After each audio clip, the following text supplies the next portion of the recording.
It was supposed to be the perfect road trip. 4 teenagers, Ethan, his sister Rachel, and their friend Nate and Jess, had spent weeks planning this trip, excited to explore the open road on a long weekend away from school. The night was warm, the air full of laughter and a smell of fast food as they cruised through the desert highway, music blaring through the car speakers, but then something went wrong. "We're out of gas," Ethan said, voice teemed with disbelief as the needle on the gas gauge hit empty. The car spluttered to a stop on the dark, desolate stretch of a road, the highlights dim, and everything went eerily quiet. "You said you filled the tank," Rachel scolded from the passenger seat, glaring at her brother. "I thought I did," Ethan protested. "It must have leaked or something." "Great," Nate muttered from the back seat. "We're stuck in the middle of nowhere." Jess, ever the optimist, pointed out a flickering light in the distance. "Wait! There's a gas station up ahead. It's not far. Maybe we can just walk there." Ethan squinted. Sure enough, a faint neo glow hovered at the end of the road. "Circle K," he said. "Lucky us." With no other choice, the four grabbed the gas can from the trunk and set off towards the gas station. The air grew colder as they walked the desert, quiet, stretching out in every direction. It wasn't long before they reached the Circle K, but something about the place felt off. The sign blinked erratically, casting strange shadows over the dusty parking lot. The store itself looked like it hadn't been cleaned in decades. A rusty old payphone stood outside, and the single streetlight flickered weakly. There were no other cars, no sign of light. "This place gives me the creeps," Jess whispered, clutching Nate's arm. "It's just old," Rachel said, though her voice lacked confidence. "We'll be in and out." Inside, the store was dimly lit, the shelves half empty and lined with expired snacks and drinks. A thick layer of dust covered everything, and the air smelled stale, like it hadn't been touched in years. A bell rang as they entered, echoing eerily in the silence. Behind the counter stood a lone attendant, a gaunt, pale male with hollow eyes and a twisted smile. He didn't look up when they walked in, his eyes fixed and old, black and white TV playing static. The teenagers exchanged nervous glances.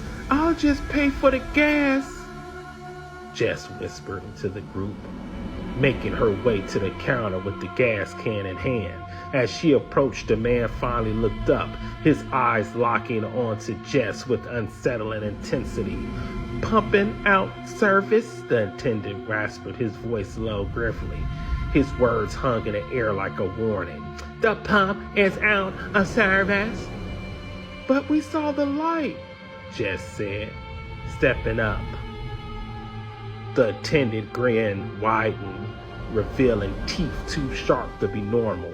"Not everything that shines is what it seems, kiddo."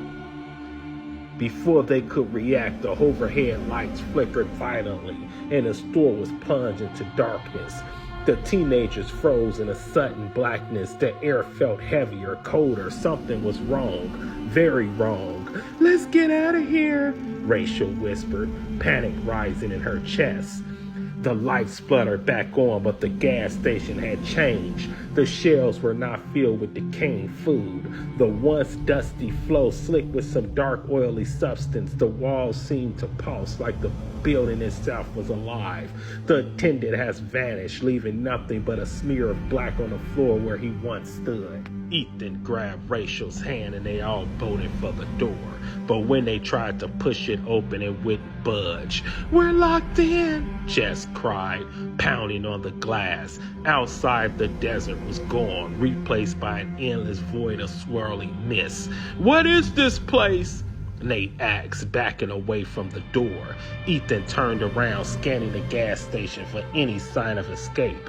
His eyes landed on an old faded map tacked to the wall. Something about it seemed important. "Look!" he called, pointing. The map wasn't of the area they were in. It wasn't of any place they knew. The roads twisted and spiraled into shapes that defied logic, leading to strange symbols scrawled in a language none of them could read. Jess, her voice trembling, whispered, "This isn't a gas station. It's something else." Suddenly, the flickering neon sign outside began flashing faster, casting long shadows that moved unnaturally across the floor. The hum of the lights turned into a low, guttered growl, and from the back of the store came a scraping sound like nails on metal. "We need to hide!" Rachel yelled, dragging them toward a nearby storage room. They piled into the small room, slamming the door behind them. Inside it was dark, but at least the strange noises from outside were muffled. Nate pressed his ear to the door, his heart pounding. What was that? No one answered. The room was silent, save for their ragged breathing. Suddenly, a soft chuckle echoed through the room. They spun around, and to their horror, the gas station attendant stood in the corner, his body half in shadow, eyes gleaming with malice. "You kids should have stayed on the road," he snarled, his voice like nails on a chalkboard. "Now you belong to us. Now you belong to the station." As he stepped forward, his form seemed to distort, stretching into something far tall, too monstrous to be human. The room grew colder, the walls closing in on them.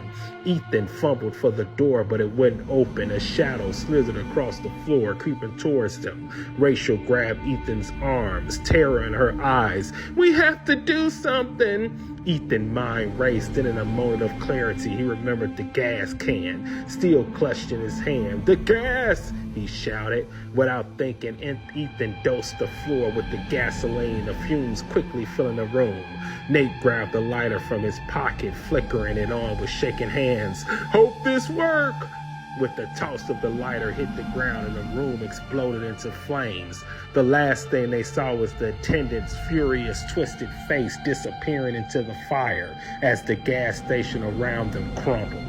When the smoke cleared, they were standing outside, back on an empty road. The Circle K was gone. Nothing but a burnt patch of desert where it once stood.